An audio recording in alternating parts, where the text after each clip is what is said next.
8 de la mañana con 20 minutos, estamos a través de Radio Noticias Cuenca desarrollando y generando los últimos acontecimientos de los momentos actuales que vive tanto el país como la provincia de la Suay. Le hemos invitado en esta mañana al ingeniero Esteban Albornoz, quien fue en su momento ministro de Energía, parlamentario, asambleísta, ahora actualmente ejerciendo la cátedra universitaria en la Universidad de Cuenca, para tocar un tema que de pronto me da la impresión no se le está dando la importancia del caso ni por parte del Estado ecuatoriano, y parece que también la gente no es muy sensible a lo que está pasando con el tema energético. Aparentemente comienzan a aparecer lluvias, pero esto no es todo. Consecuentemente, le hemos invitado a Esteban para comentar estos temas y que nos dé una panorámica de lo que realmente está pasando en el país. Esteban, bienvenido, muy buenos días. Muy buenos días, estimado Clever, un gusto. Muy buenos días, estimado Clever, qué gusto estar en Radio Cuenca, un saludo afectuoso a todos los radioescuchas. Sí, efectivamente, la situación del sector eléctrico ecuatoriano es crítica en el tema coyuntural, pero también en el mediano plazo. Lamentablemente, no se han hecho las inversiones adecuadas para poder seguir al crecimiento de la demanda que existe en el Ecuador. Crece la demanda de energía eléctrica en el Ecuador y tiene que haber inversiones en generación para poder satisfacer esa demanda. Dos grandes problemas. El primer problema es el tema coyuntural. De hecho, que estamos en estiaje. Todos los años hay estiaje. Y cada 6 años dice que es mucho más fuerte, ¿no? Exactamente. O sea, hay ciclos. Además, nosotros tenemos data, en el caso, por ejemplo, de la cuenca del Paute, más de 40 años de un registro continuo de los caudales del río Paute, y el río Paute tiene un comportamiento muy similar al resto de ríos del oriente, por ejemplo, el río Coca, al río Pano, en fin, tiene comportamientos parecidos. Y claro, ahora se dio un estiaje sí importante, pero digamos, no está entre los peores estiajes que se han registrado en la cuenca del Paute. Yeah. Pero lamentablemente nos coge este estiaje sin estar preparados, con las centrales térmicas que tiene el país. Tiene cerca de 2.000 megavatios de centrales en diferentes partes del país, desde Esmeraldas, en Manabí, en Guayas, en El Oro, en Quevedo, en la parte oriental. Allá en Cuenca prácticamente ya no existe, ¿no? Pero existe cerca de 2.000 megavatios. Para que los radioescuchas tengan alguna referencia, la demanda que tiene actualmente el país es 4.200 megavatios. Es decir, en generación térmica, en respaldo térmico tenemos prácticamente el 50%. Pero lamentablemente más de la mitad de las plantas eléctricas han estado dañadas, sin mantenimiento. Entonces no se puede afrontar ningún estiaje sin tener las centrales térmicas disponible, y ese es el gran problema. O sea, y claro, ¿qué obliga a esto? A que tengamos que prender máquinas de generación térmica extremadamente caras, que utilizan el diésel, tienen el costo de generación altísimo, y lo peor de todo, tener que comprar energía a Colombia, importar energía, y también a valores extremadamente altos. Esa es la situación coyuntural. Posiblemente ahora comienza a llover, obviamente tiene que estabilizarse después de un periodo de faltas de lluvias, el suelo tiene que saturarse algo, pero bueno, hoy día ya le veíamos al río Tomebamba, que puede ser un buen indicador, ya tiene agua. Entonces, podemos pasar este susto, pero este susto es una jalada de orejas a las autoridades del sector eléctrico. El ministro, obviamente, no tiene responsabilidad en esto, hay que ser claros, porque él está, me parece que desde los primeros días de noviembre, apenas tiene 2 meses, pero sí debe tomar medidas urgentes y emergentes. ¿Por qué? Porque además ya en el tema, digamos, estructural del sector eléctrico, es que no se han hecho las suficientes obras que además estaban planificadas, Cleves, que eso es lo importante.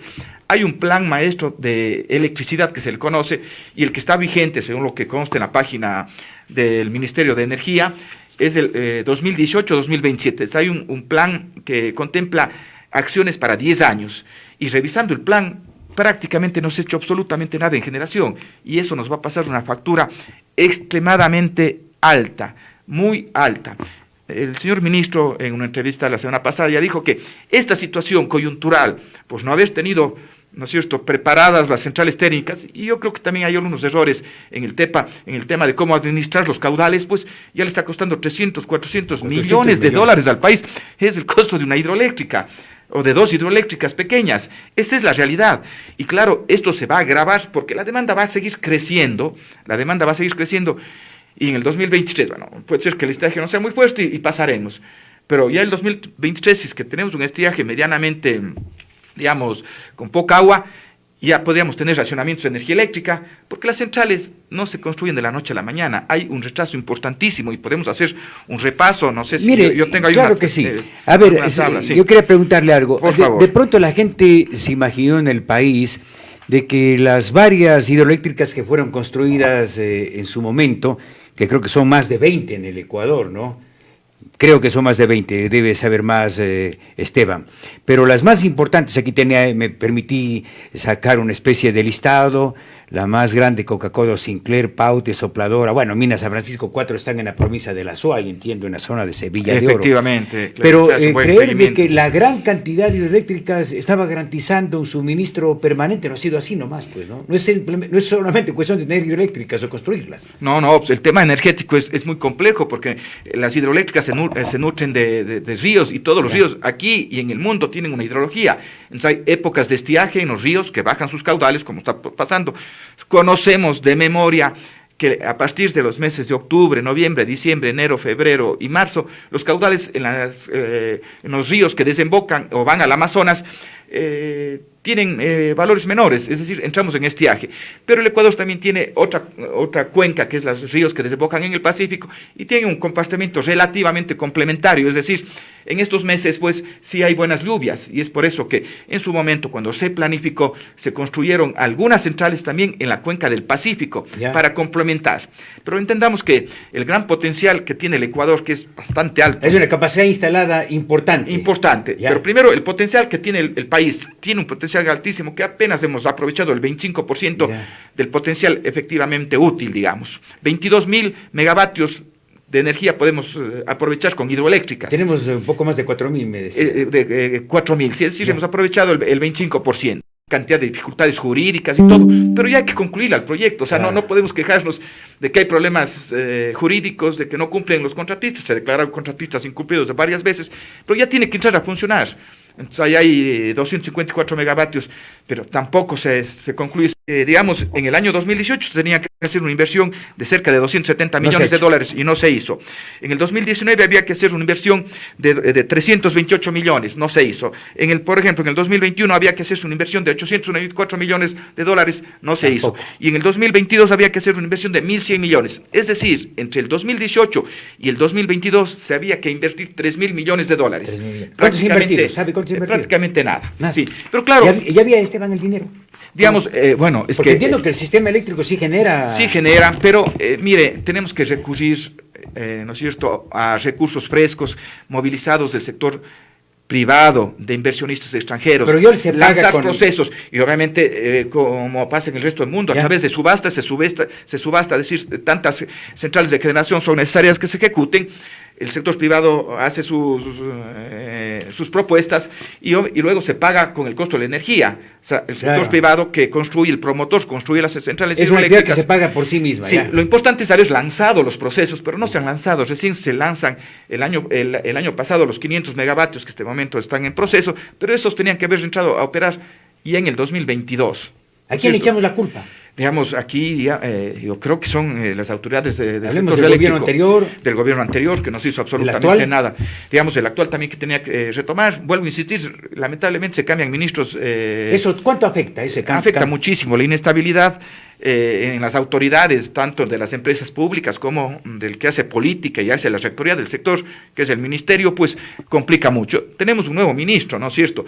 Está 2 meses. No le podemos responsabilizar de lo que está pasando ahora, pero lo que sí tiene que hacer el nuevo ministro es la gran alerta, decir, señores, tenemos que urgentemente, ya no hay cómo recuperar el tiempo, pero no seguir con esa inercia de no hacer nada, de cambiar las autoridades y no pasa absolutamente nada, cambiamos a la gente, a los responsables de las empresas y no pasa absolutamente nada. Eso es lo grave, ¿no es cierto? Hoy tenemos un jalón de orejas muy fuerte que ya le ha costado al país 300 y 400 millones de dólares. Y por propias palabras de las autoridades del sector, es porque no estuvieron disponibles las centrales de generación. Esto es extremadamente grave, esto no puede pasar en un país. A ver, en esta época, Esteban, para que la gente entienda mejor, como hay estiaje, evidentemente los caudales de agua no generan el potencial instalado que tiene cada una de las hidroeléctricas, había que utilizar necesariamente las termoeléctricas. Y definitivamente, y se construyeron centrales térmicas para respaldar justamente el momento que se necesite cuando haya estiajes como se dieron este año. Pero si las centrales termoeléctricas que existen, por ejemplo, en la provincia de Esmeraldas, que hay una central de 133 megavatios más una de 96 que se construyó y entró a operar, me parece, 2014-2015, están dañadas, no están operando, ¿cómo podemos dar respaldo? Entonces ahí es el lío que nos comemos, digamos, ¿Quién el se embalse. descuida ahí, el ministerio o la CELEG?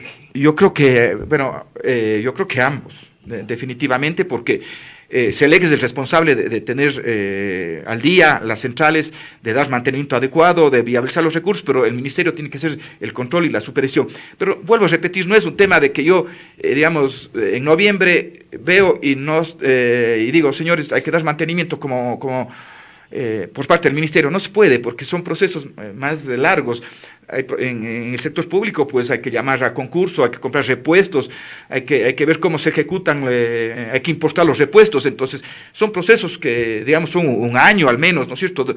Tener previsiones. Esas son las inversiones. Esas son las inversiones para el mantenimiento. Esos son costos operativos más que inversión, ¿no es cierto? Entonces, tener al día a las centrales. No se hicieron y las centrales, en el momento que llegue el estiaje, están dañadas. Oiga, y quiere decir, explíquenos, Esteban, que las hidroeléctricas, muchas de ellas están en malas condiciones por la falta de inversión o la falta de entrega para mantenimiento, como usted manifiesta. Sí, bueno, a ver, las hidroeléctricas están funcionando y creo que podemos dar datos.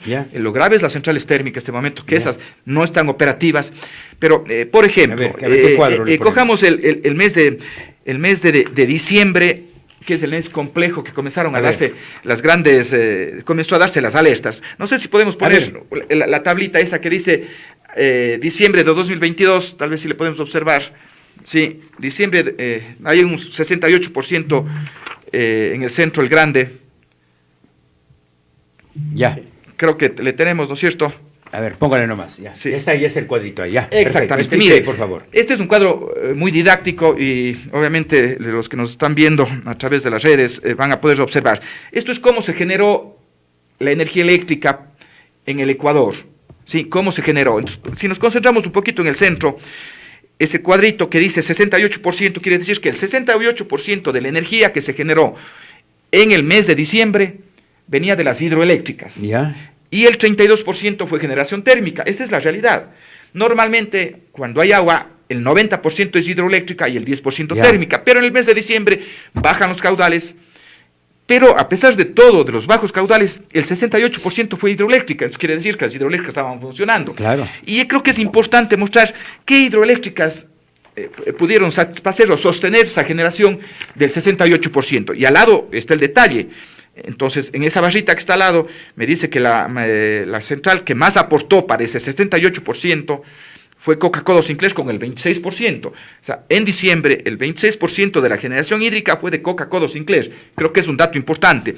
Luego está la central Paute, con el 20%.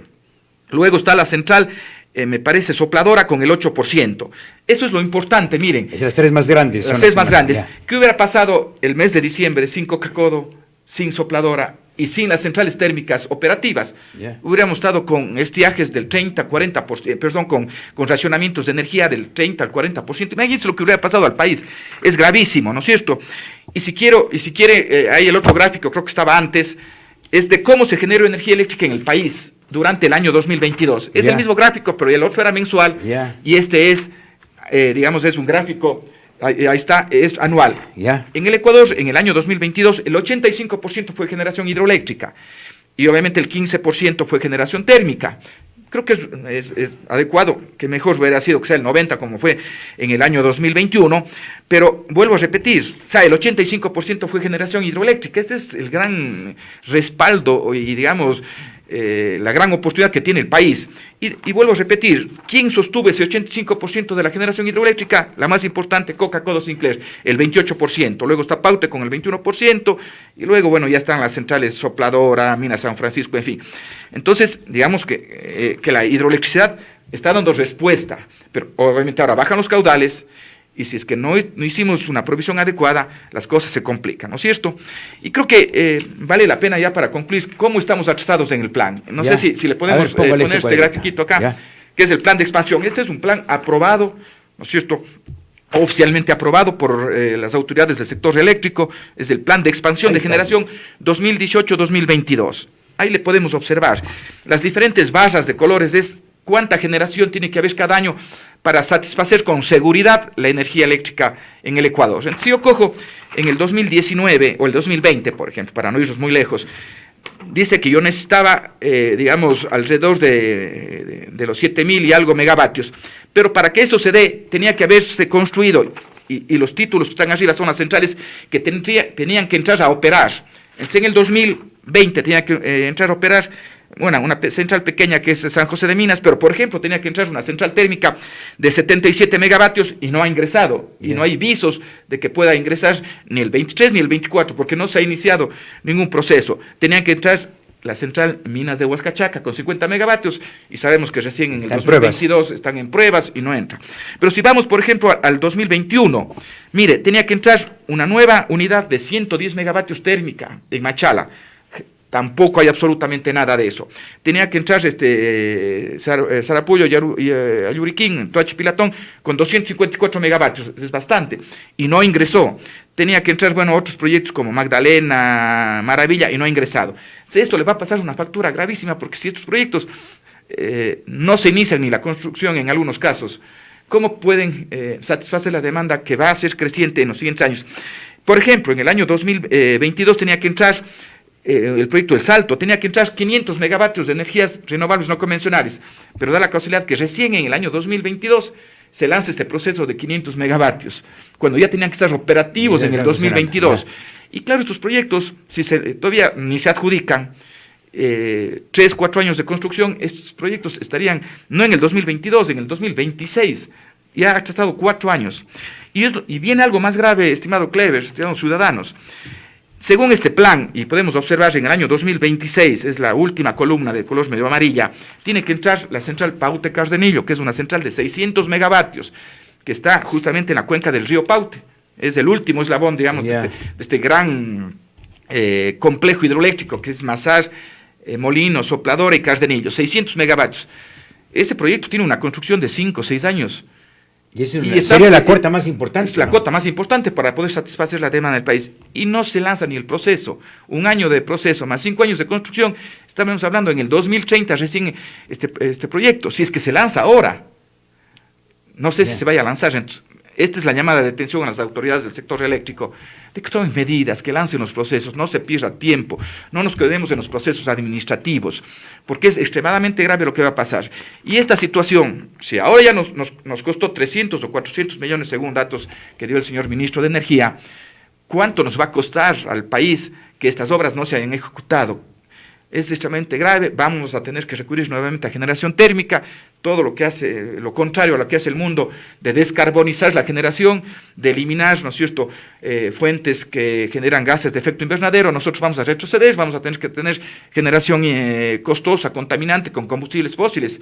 Tenemos que importar combustible para generar energía eléctrica, eso me dice lo que va a pasar, y vamos a tener que comprar energía a Colombia y Perú. Es extremadamente grave la situación. Oiga, Esteban, siempre uno ha creído que, por ejemplo, actividades como el manejo del sistema eléctrico en el Ecuador están independientemente de la política. Aquí hay injerencia de la política para que pase eso, porque siempre hemos visto que se ha manejado con una independencia, con una autonomía, incluso en su mismo manejo económico. ¿Qué es lo que está pasando? Así es, y así debe ser, porque es un tema eminentemente técnico, es un sector tan estratégico, que la energía eléctrica es el tema habilitante para que se desarrolle la industria, para que se desarrolle un país. Y si eso se para es gravísimo, ¿no? O sea, tiene que haber política en el sector, la política adecuada, pero, ¿no es cierto?, de planificación, de ejecución, de buscar recursos, de buscar alianzas público-privadas para que se ejecute, pues, pero si eso no hace, y estamos preocupados de otras cosas, ¿no es cierto?, no sé, en el gobierno anterior se estuvieron preocupados de otras situaciones y descuidaron completamente la expansión en generación, la expansión en transmisión, y esa es la factura que nos está pasando, pero es extremadamente costoso. O sea, no es un tema así sencillo de decir, ya nos demoramos un año, no pasa nada. No, aquí estamos atrasados 3, 4, 5 años en expansión. Entonces, si entró la mala política al sector eléctrico, pues esas son las consecuencias. Porque uno no puede entender de otra manera, si hay un plan hasta el 2027, lo lógico es que cualquier gobierno tenía que haber hecho el tiene que seguimiento del ejecutar, mismo, porque eso pues, dice la ley. La ley dice, hágase un plan. El Ministerio de Energía, en este caso, tiene que hacer el plan, y ese plan tiene que ejecutarse, y el ministerio tiene que supervisar ese plan. Eso es lo que se tiene que hacer. Eso dice la ley, pero no se ha investido. ¿Quiénes son los responsables, en definitiva? O sea, yo creo que en este caso, pues las autoridades digamos, del pasado, estamos hablando ya de algún tiempo atrás, desde que salió el plan del 2018, pues que no supervisaron la ejecución de este plan, no buscaron alternativas, no buscaron lanzar estos procesos, buscar alianzas público-privadas para que estas cosas puedan funcionar. O sea, se tiene que hacer, o con recursos propios, que es complejo, porque el país no tiene, pero sí, pues si el país hay seguridad, si las empresas eléctricas funcionan bien, si se recauda lo adecuado, pues bueno, y es un área atractiva también para la inversión. Totalmente, y además, mire, las pérdidas de distribución bajaron muchísimo, se recupera bastante bien, la recuperación estaba superior al 95%, es decir, ya el sector eléctrico estaba siendo sostenible y tenía recursos. Eso es la garantía para el inversionista, ¿no es cierto? Porque es la energía que paga el ciudadano a través de las distribuidoras, se compra energía a la generadora y tiene la seguridad el inversionista. Entonces, habían condiciones para que eso suceda, pero si no se hace nada y se postergan las decisiones y hay mucha movilidad en las autoridades, esto es el resultado, ¿no? Ahora, es evidente que, a ver, aquí surge la idea, si es que comienza a llover, ¿cuánto ayuda a que esto disminuya la situación? Es pasar que está, el bache, o hay que ¿no? pedir al señor de Girón que venga nuevamente como no, imaginen esas cosas, no, es un tema técnico. Claro, hay la gente con su creencia, en fin, pues no es cierto, pero no, este es un tema eminentemente técnico. Sabemos que hay estiaje, no es un tema nuevo, y en el estiaje hay que estar preparados.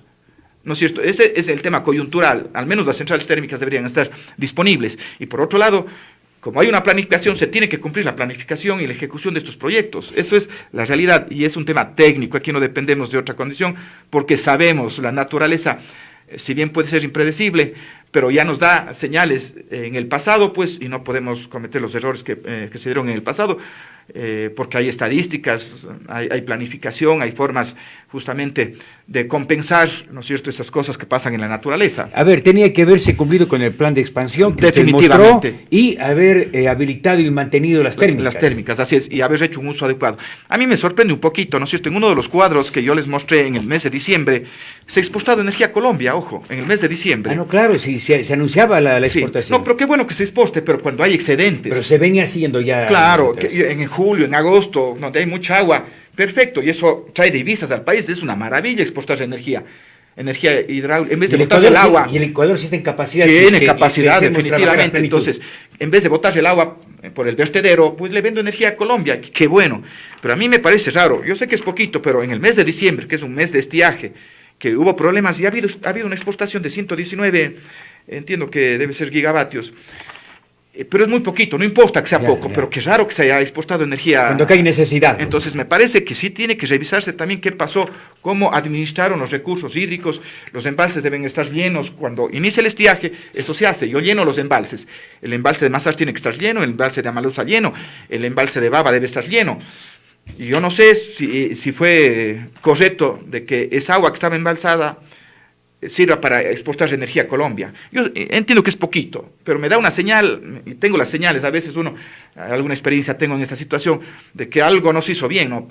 En el mes de diciembre no se puede exportar energía a Colombia, claro. Definitivamente. En la última gota había que cuidar de que estén en los embalses. Entonces, sí me llama la atención. Sería bueno preguntar y averiguar. No, el SENACE debería explicar por qué se exportó energía. Yo sé que es algo pequeño, pero me da la idea de que algo pasó. Además, mire, conociendo, el embalse de Mazar es un embalse muy grande. Nosotros que vivimos en esta zona sabemos lo extenso que es un embalse de 410 o 450 millones de metros cúbicos. Y en el mes de diciembre, y no creo que ni en 30 días, sino en 20 días se comen 20 metros del embalse. Eso es una barbaridad. O sea, por eso es que al final de diciembre todo el mundo se asusta, porque nos acabamos del agua que estaba guardada para los meses de diciembre y enero fundamentalmente, energía, claro. Y ya nos acabamos esa agua en el mes de diciembre. Mire, esas son las realidades que he logrado identificar de la información que tengo. Además, toda la información que doy es oficial. Toda la información es oficial. No, yo no estoy haciendo ningún cálculo diferente, nada. Toda la información es oficial, estimado Clever. Un tema que valga la pena que explique, el tema del costo que tenemos, ¿no? A ver, la referencia de comprar energía eléctrica como estamos comprando actualmente, ¿cuánto le afecta en relación a nuestro costo? Hablo más o menos de producción. El costo medio de generación en el Ecuador es de alrededor de 3 centavos, entre 3 y 4 centavos el kilovatio. Ese es el costo medio en condiciones normales, el costo promedio en el año. Ya. Pero entiendo que a Colombia le estamos comprando entre 9 y 10 centavos. Imagínense lo que ¿Cuánto representa. cuánto será más o menos allá? La producción es mucho más, el costo de producción es mucho más Sí, alto. pero además hay unos factores que pagas de confiabilidad y todo. Es medio complejo la estructura de costos, Ya. digamos, en generación, pero lo real. En el Ecuador, el costo de generación me parece que está entre 5 centavos del kilovatio hora. Ya. Y a Colombia se le está comprando en estos momentos alrededor de 9 y 10 centavos. Es 3 veces más. ¿Y cuándo le de lo que vendemos? nos ¿A cuesta. cuánto le venderemos? Sí, ahora, también ese es un tema que hay que analizar. Entiendo que se puede vender a 2 centavos, pero ¿por qué? Es porque yo vendo, sobre todo en las horas de la madrugada, cuando yo no necesito, el costo del kilovatio no es el mismo, por ejemplo, en hora de punta a las 19 horas, que puede costar unos 5 centavos, y en la hora de la madrugada puede costar 1 centavo. Entonces, o sea, no es muy fácil comparar las cosas. Pero nosotros... Pero hay que buscar una media, entiendo. Hay que buscar una media y Ya. todo. Entonces, la mayoría de energía que se vende a Colombia se vende cuando nosotros no necesitamos energía, entonces ahí el costo de la energía baja. Ya. Es por eso, digamos, no sé si será 2 centavos. No tengo los datos precisos, podríamos revisar, pero debe estar por ahí. Ya, claro, pero ahora nosotros estamos comprando a 9, 10, porque estamos comprando no por temas por optimización económica, sino por desesperación. Claro. Y eso no es correcto. O sea, es bueno los intercambios de energía entre los países. Es muy correcto eso. Si el Ecuador tiene energía barata, perfecto, Colombia compra esa energía barata. Si Colombia tiene energía barata, ¿no es cierto? A pesar de que aquí podamos tener toda la generación térmica que sea, pero si me vende energía hidráulica barata, ¿para qué voy yo a prender máquinas térmicas? Claro. Y le compro a Colombia y se optimiza. Ese es el éxito de las interconexiones, de los intercambios de energía. Pero si yo tengo que comprar energía en forma desesperada, compro cualquier valor. Claro. Y ahí están los 300, 400 millones de dólares que ha dicho el señor ministro que va a costar este estiaje. Oiga, por su Esteban, improvisación. aprovecho que está aquí. ¿Por qué es más cara la electricidad acá que en Guayaquil, que en Quito? Porque eso ya se ha mostrado cuadros de... ¿Por qué? ¿Hay alguna explicación? Bueno, hay una tarifa única Ya. a nivel nacional, ¿no es cierto? La tarifa residencial es exactamente igual a la de Pichincha, o a la de Quito. Ahí hay algún temita que ha surgido, pero créame, es la misma tarifa. Si yo veo y me reviso los esquemas tarifarios, son exactamente iguales. El costo de la energía en la ciudad de Cuenca y en la ciudad de Quito es exactamente lo mismo. Créame. Sí, hay esa concepción, siempre hay, ¿no? Porque Pero yo he visto que sí, que Cuenca es más cara que Guayaquil, que Quito. ahora sí, claro, en la planilla a veces uno no discrimina. Hay el tema del tema de la basura. Entonces, aquí hay una estructura de costos de basura y en los restos de países hay. Tasas, impuestos. Entonces, claro, eso puede marcar una diferencia, pero claro, ya no es el costo de la energía, sino son los valores adicionales, sobre todo el tema de recolección de basura, que cada ciudad, cada cantón inclusive, tiene diferentes valores. Inclusive hay cantones en los que no se cobra la recolección de basura, entonces claro, la planilla sale más baja, pero no es por un tema eléctrico, sino es más bien un tema por los adicionales. Oiga, hay otro tema que aprovecharé preguntando estoy a las antes que órdenes. vaya a clase. Así es. El tema es que, oiga, tanto se habla de Coca-Cola Sinclair, ¿no? ¿Cuál es la realidad de esta central hidroeléctrica que entró en proceso de cuestionamiento? Incluso usted fue asambleísta y ve que fue motivo de un debate respecto Claro, y a mí que me el gobierno de convocaron. Ecuador no debe recibir. Claro, primero, a ver, el proyecto Coca-Cola Sinclair tiene que ser recibido en función de lo que establece el contrato, es decir, en perfectas condiciones. Si hay problemas, como por ejemplo el tema de las fisuras o microfisuras, no se puede recibir, y eso yo lo he dicho desde el primer momento en el que se identificaron esas fisuras. No se puede recibir la central Coca-Cola Sinclair de forma definitiva si es que no se corrigen esos defectos. Eso es una realidad, y todos los defectos adicionales que puedan existir en la central. Esa es una primera condición. No se puede recibir, pero no hay que politizarle al proyecto. Hay que darle soluciones técnicas. ¿No cree que ya le politizaron? Pero con está la demasiado resolución? politizado y muy mal tratado técnicamente. Créame, a veces no es bueno comparar, pero hay que entender que las centrales hidroeléctricas tienen sus dificultades. La central Paute mismo, cuando entró a operar, tuvo dificultades. Había el tema del estribo izquierdo, que se tuvo que hacer estabilizaciones, pero ahí la decisión la tomaron los ingenieros. Ahí no hubo la política ni las redes sociales. El tema de los sedimentos, un gran problema en el proyecto Paute, pero se lograron solucionar, ¿no es cierto?, con la construcción de la central Masar. Hubieron problemas de desgaste acelerado de las turbinas y de los inyectores. Se dio solución con Ingeniería Nacional. Eso para ponerle un ejemplo nada más del proyecto. El proyecto Coca-Cola tiene que ser solucionado. A mí sí me sorprende tanto tiempo que no se pueda solucionar y exigirle al contratista que dé la solución definitiva, sí me parece medio extraño. Ya son 6 años de estar operando Coca-Cola Sinclair y hasta ahora siguen... Bueno, pero los chinos dicen que quieren hacerse cargo nuevamente para arreglar. Por algo será, ¿no es cierto? Ya. Ahora, eso genera ahora dudas. si tengo que decir una cosa, hay un problema, el problema real, ¿no es cierto?, que tiene Coca-Cola Sinclair, bueno, el otro también es real, pero el problema más complejo es la erosión regresiva del río Coca, que es un proyecto... Ese es un problema natural. Yo no sé de geología, hidrología, en fin, pero yo sí me... No hubo un mal cálculo. Yo leo y, digamos, me informo con información adecuada, digamos, técnica, científica. No, es un tema que no se puede predecir, eso ya lo dijo el Cuerpo de Ingenieros del Ejército de los Estados Unidos, que es un fenómeno sin precedentes en la historia, pero bueno, ahí está la ingeniería. Frente a esos problemas de la erosión regresiva, tiene que haber soluciones, entonces ya se plantean varias soluciones, pero también están ahí en el letargo esas soluciones, no se hace absolutamente nada y ese es un problema. Esa es una de las cosas que quisiera recomendar, que se tome urgente decisión para solucionar el problema de la erosión regresiva.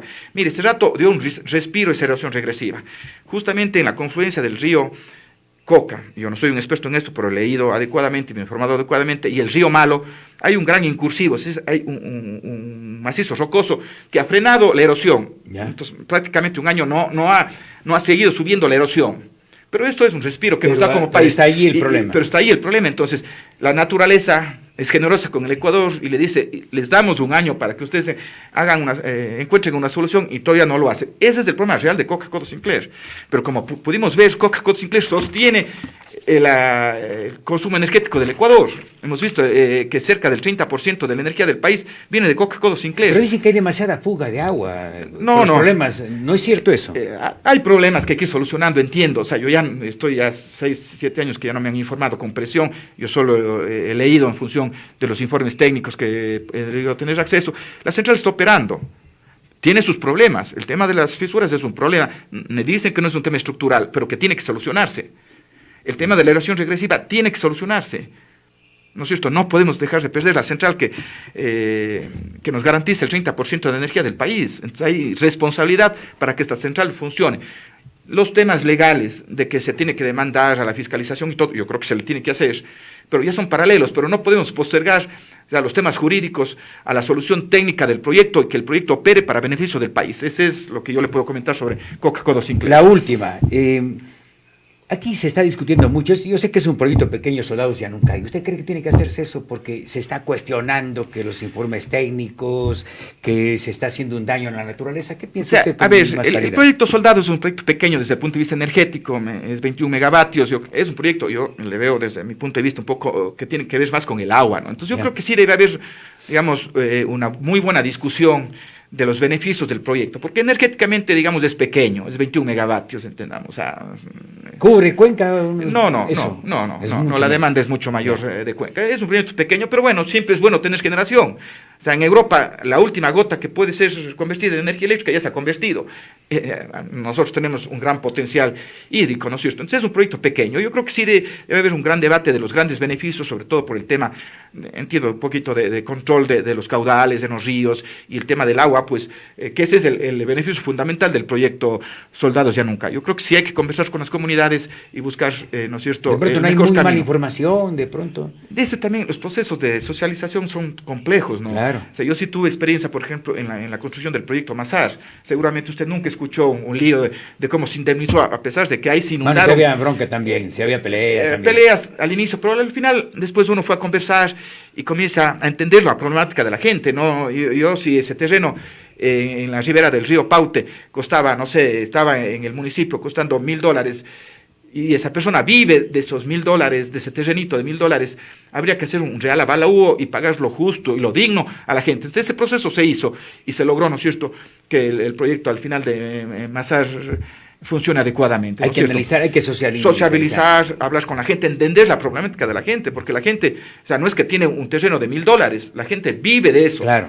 Entonces, hay que entender el tema social. El precio justo y digno. Entonces entramos con estos conceptos y hubo un proceso adecuado y no hubo consecuencias y el proyecto Masar es una realidad, ¿no? Perfecto, Funcionó. Esteban. Gracias por su presencia. Ha sido muy Cleves, interesante. a usted le agradezco muchísimo.